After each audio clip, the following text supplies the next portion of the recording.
Hello everyone, कैसे आप लोग। उम्मीद है कि आप लोग अच्छे होंगे, अच्छी तरह से पढ़ाई कर रहे होंगे। 10th का रिजल्ट निकला है, उसको ध्यान में रखते हुए आप आगे को ध्यान में रखेंगे कि हमारा रिजल्ट सबसे बेस्ट हो जाए। सही बात है। उसी दौर में हम आपके साथ एक नए टॉपिक के साथ हाजिर हुए हैं जिसका नाम है होलोजोइक न्यूट्रिशन। सबसे पहले मैं कुमार गौरव स्वागत करता हूं अपने YouTube चैनल जिसका नाम है स्टडी वाला अड्डा। ये हमारा नहीं, सिर्फ मेरा नहीं, आपका भी चैनल है। आज हम होलोजोइक न्यूट्रिशन को कंटिन्यू करेंगे। आज ही कोशिश करेंगे खत्म हो जाए, ठीक है, नहीं तो एक लेक्चर और लगेंगे। चले, ठीक है। आइए, होलोजोइक न्यूट्रिशन क्या है, इसको जानने से पहले आपको जानना पड़ेगा ये होलोजोइक न्यूट्रिशन होता क्या है। होलोजोइक न्यूट्रिशन होता है जिसमें आप फूड को खाते हैं, खाने के बाद कॉम्प्लेक्स फूड है, लार्ज साइज का मॉलिक्यूल्स है, उसको सिंपलेस्ट फॉर्म में बदल देना प्रोसेस कहलाता है होलोजोइक न्यूट्रिशन। उस सिंपलेस्ट फॉर्म से उससे एनर्जी एक्सट्रैक्ट करना, अनडाइजेस्टेड फूड को बाहर निकाल देना, ये पूरा प्रोसेस आएगा होलोजोइक न्यूट्रिशन में। जो भी होलोजोइक न्यूट्रिशन करेगा वो उसके अंदर एक केमिकल सब्सटेंस इन्वॉल्व होंगे जिसको आप बोलेंगे एंजाइम। क्या बोलेंगे? एंजाइम। एनसीईआरटी इसी को लिखता है कि सर क्या है ये? Bio catalyst. अरे क्या है? Bio catalyst. भाई देखो ना, कैटलिस्ट होता है, अगर केमिस्ट्री पढ़ के आए हैं, कैटलिस्ट होता है भाई खुद को डिकम्पोज नहीं होने देता, खुद को बर्बाद नहीं करता, सामने वाले को बर्बाद करता है, आबाद करता है। कैसे? ध्यान से देखिएगा। मंथरा हमारे रामायण की बेस्ट कैरेक्टर लीड है। उन्होंने क्या किया? उनको कोई फायदा नहीं था, लेकिन फिर भी क्या कर दिया सर? पूरे रामायण को पलटने 14 वर्ष का वनवास, उनको कोई फायदा नहीं था। देखिए, सबका दिमाग पढ़ के सबका दिमाग खत्म कर दिया, सबके दिमाग को पलट दिए। वैसे ही कैटलिस्ट है हमारा। कैटलिस्ट को हम हमारी भाषा में बोले ना तो घर उजाड़न बोलते हैं। सर अगर हम कैटलिस्ट की बात करें तो कैटलिस्ट जो है रेट ऑफ रिएक्शन को बढ़ाता है। बढ़ाता नहीं सर, घटाता भी है। एक टर्म में बोलो तो सर हम अल्टर करते हैं। रेट ऑफ रिएक्शन को अल्टरेशन करना, अल्टर करना कहलाता है कैटलिस्ट। अगर यही लिविंग ऑर्गेनिज्म के साथ हो रहा होगा वो कहलाएगा हमारा बायो कैटलिस्ट। अरे क्या कहलाएगा? Bio catalyst. बात यहीं पे खत्म नहीं। बात क्या थी कि आप जब एंजाइम्स की बात कर रहे हैं ना, एंजाइम्स इसी को कहते हैं। एंजाइम्स हमारा केमिकल सब्सटेंस है, केमिकल सब्सटेंस है। एक बात बता दूं, ये केमिकल सब्सटेंस किसी न किसी तरीके से किसी न किसी फूड कंपोनेंट को डाइजेस्ट करेगा, किसी न किसी तरीके से किसी न किसी फूड कंपोनेंट को डाइजेस्ट करेगा। और ध्यान से रखिएगा, इसी केमिकल सब्सटेंस को बोलते हैं क्या? एंजाइम। ये किसी जो केमिकल सब्सटेंस है जिसको हम एंजाइम बोल रहे हैं, जिसको हम बायो कैटलिस्ट बोल रहे हैं, ये किसी के द्वारा सेक्रेट किया जाता है, उसको बोलते हैं हम ग्लैंड। और क्या बोलेंगे? ग्लैंड। ग्लैंड सर पहले पढ़ चुके हैं। अगर 8 पढ़ के आएंगे, एडोलेसेंस चैप्टर पढ़ के आएंगे तो वहां पे आपको ग्लैंड पढ़ना था। ग्लैंड जो होता है हार्मोन्स को सेक्रेट करता है, जो बॉडी के ग्रोथ में हेल्प करता है, बॉडी के एक्टिविटी को कंट्रोल करता है। जबकि जो हमारा एंजाइम्स है वो हमारे फूड के डाइजेशन में हेल्प करते हैं। ऐसे बताऊं, बहुत सारे एंजाइम्स हैं, लेकिन आपको वही पढ़ना है जो आपके एग्जामिनेशन पॉइंट ऑफ व्यू से इम्पोर्टेंट है। ताम झाम नहीं करना। आपको अभी नीट क्वालिफाई नहीं करनी है, अभी 10th है, आप अच्छे से पहले 10th क्वालिफाई कीजिए, बेस्ट नंबर ला के बिठाइए। जितना आप एक्सपेक्टेड हैं आप उससे ज़्यादा लेके का उम्मीद तो हमारे साथ यही होगी। चलिए आइए, इस होलोजोइक न्यूट्रिशन में हमारे 5 प्रोसेस होते हैं। पहला इंजेशन,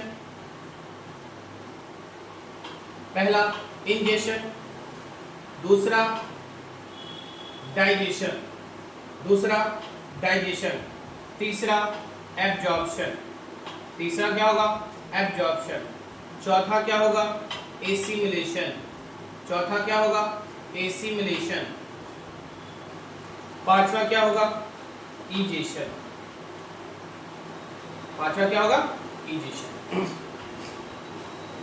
इंजेशन। बात समझ में आई? इंजेशन होता क्या है? ध्यान रखिएगा, इंजेशन ऐसा प्रोसेस है जिसमें फूड कंपोनेंट हमारे बॉडी के अंदर जाते हैं और ऐसे प्रोसेस को बोलते हैं इंजेशन। जो आपने खाना खाया वो कार्बोहाइड्रेट है, प्रोटीन है, फैट्स है, विटामिन है, मिनरल्स है, सब कॉम्प्लेक्स हैं, कॉम्प्लेक्स सब्सटेंस है। जब कॉम्प्लेक्स सब्सटेंस है तो आप इसको कॉम्प्लेक्स सब्सटेंस है, तो जब कॉम्प्लेक्स सब्सटेंस है तो आप इसको सिंपलेस्ट फॉर्म में बदल देंगे, वो प्रोसेस कहलाएगा डाइजेशन।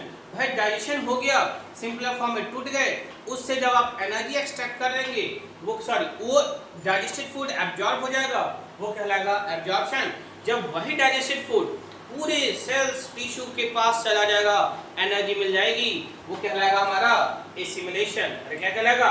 एसिमिलेशन। जब जो एब्जॉर्ब नहीं हो पाया है, अनएब्जॉर्ब है, अनडाइजेस्टेड है, जब वो बॉडी से बाहर आएगा, वो कहलाएगा हमारा इजेशन। क्या कहलाएगा? इजेशन। मतलब समझ रहे हैं, चाहे कोई भी, चाहे मल्टी सेलर हो, complex body, complex multi cellular organism हो, वो हमेशा होलोजोइक न्यूट्रिशन करेंगे। चाहे यूनिसेलर हो, चाहे मल्टी सेलर हो, हमारा वो होलोजोइक न्यूट्रिशन करेगा।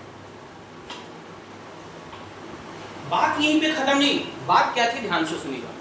क्या सर यूनिसेलर कर रहा है तो कौन करेगा? आओ भाई हम बात करते हैं अमीबा की। किसकी बात करेंगे? अमीबा की। हम किसकी बात करेंगे? पैरामीशियम की। किसकी बात करेंगे? पैरामीशियम की। अमीबा क्या है? अमीबा का कोई शेप साइज फिक्स नहीं होता, जबकि पैरामीशियम स्लीपर शेप होते हैं। स्लीपर चप्पल के आकार का होगा, और अमीबा इरेगुलर शेप के होते हैं। अमीबा क्या होगा? इरेगुलर शेप का होगा। अमीबा में फूड की कैप्चरिंग किसके थ्रू होती है? स्यूडोपोडिया से। किससे होगा? स्यूडोपोडिया से। जब ये फूड कैप्चर हो गया, कैप्चर कर लिया, तो जाएगा सेल के अंदर जाएगा, तो फूड वैक्यूल उसको डाइजेस्ट करवाएगा, डाइजेस्ट करेगा, साइटोप्लाज्म में जाएंगे, डाइजेशन होगा, उसको एब्जॉर्ब कराएगा, एब्जॉर्ब करने के बाद उसका फिर से यूजफुल सब्सटेंस एब्जॉर्ब होंगे, harmful substance undigested food body से सेल से बाहर आएगा। ये सारा प्रोसेस एक ही सेल करेगा, ऐसा कोई सेल नहीं है। सेल की खासियत है डिवीजन ऑफ लेबर, लेकिन भाई एक ही हम एक ही करेंगे। ठीक है, आइए। तो अब हमारे पास सर यहाँ नहीं, ये हमारा पैरामीशियम, ये इंपॉर्टेंट क्वेश्चन है कि हमारे पास अगर आपसे पूछे डायग्राम के थ्रू आप बता दीजिए कि अमीबा में न्यूट्रिशन कैसे हो रहा है, आप बताएंगे स्यूडोपोडिया फूड वैक्यूल के बाद कॉन्ट्रैक्टाइल वैक्यूल, ये सब। आप क्या ये सोच रहे हैं कि यहीं पे ह्यूमन बीइंग बैठा है, ह्यूमन बीइंग में डाइजेशन होगा? एकदम होगा सर। ह्यूमन बीइंग में डाइजेशन कैसे होगा? ध्यान से रखिएगा। डाइजेशन करने के लिए जो ऑर्गन इन्वॉल्व होते हैं उसको हम बोलते हैं डाइजेस्टिव ऑर्गन, और ये जो ऑर्गन एक्यूमुलेट होके एक ग्रुप बनाता है उसको हम बोलेंगे डाइजेस्टिव सिस्टम। क्या बोलेंगे? Digestive system. ठीक है, अब सर डाइजेस्टिव सिस्टम की बात कर ले, ध्यान से देखिएगा। डाइजेस्टिव सिस्टम में कौन कौन से ऑर्गन इन्वॉल्व हैं? इस डाइजेस्टिव सिस्टम को हम पूरे दो भाग में बांटेंगे। आगे भाई क्या हमने बोला? डाइजेस्टिव सिस्टम को दो भाग में बांट लेंगे। पहला भाई एक हो जाएगा एलिमेंट्री कैनाल। क्या हो जाएगा? Alimentary canal. और इसके बाद होंगे एसोसिएटिव ग्लैंड। Associative glands.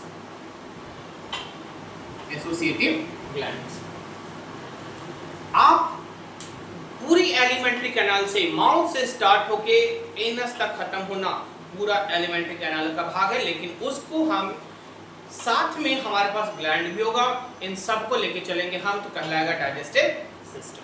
कौन कौन से हैं? ध्यान से देखिएगा। अगर मैं डाइजेस्टिव ग्लैंड की बात करूं, एसोसिएटिव मतलब डाइजेस्टिव ग्लैंड की बात करूं, तो पहला होगा सैलिवरी ग्लैंड। क्या होगा? Salivary gland. दूसरा होगा गैस्ट्रिक ग्लैंड। कौन होगा? Gastric gland. तीसरा होगा लीवर। और चौथा होगा पैंक्रियाज। आप समझ रहे हैं? जब हमने बोला डाइजेस्टिव सिस्टम का मतलब है, डाइजेस्टिव ग्लैंड का मतलब है ये चार ग्लैंड की बात करेगा। हम आगे बाद हमारे पास बहुत सारे ग्लैंड है, इंटेस्टाइनल ग्लैंड होगा जिसको हम ब्रूनस ग्लैंड के नाम से जानते हैं, वो बात की बात करेंगे। आप इसके अलावे जो भी हमारे बॉडी पार्ट्स हैं सबको इंक्लूड करके हम बोलेंगे एलिमेंट्री कैनाल। आज भाई कौन कौन है? माउथ, माउथ के अंदर कौन आ जाएगा?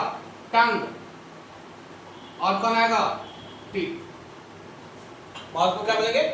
इसी को हम बोलते हैं बक्कल कैविटी। अरे क्या बोलेंगे? Buccal cavity. माउथ के बाद आता है ओसोफेगस। क्या आएगा? ओसोफेगस, ठीक है। ओसोफेगस के बाद आएगा स्टमक, स्टमक के बाद liver, sorry gall bladder, gall bladder. फिर आ जाए small intestine, small intestine, large intestine, large intestine. फिर कौन आएगा? कुछ नहीं, बस इतना ही खत्म कहानी। एनस, नहीं भाई एनस भी लिख लो। इतना सारा कहानी जानेंगे तब जाके हमारा डाइजेस्टिव सिस्टम कंप्लीट। अगर मैं बोलूं सर डाइजेस्टिव सिस्टम में जो सबसे पहला है वो क्या होगा? माउथ। आइए थोड़ी सी बात कर ले, थोड़ा थोड़ा जो आपकी एग्जामिनेशन पॉइंट है से इंपॉर्टेंट। अगर मैं माउथ की बात करूं, माउथ में दो पार्ट होते हैं, एक टीथ होता है, एक टंग होता है, ध्यान से रखिएगा। अगर हम माउथ की बात कर ले तो माउथ में जो टीथ है, टीथ है, इनकी संख्या कितनी होती है? 32। कितनी होगी सर? 32, 32। आ जाओ भाई। दूसरी बात, इनके पास दो सेट ऑफ टीथ होंगे, 2 सेट्स ऑफ टीथ होंगे।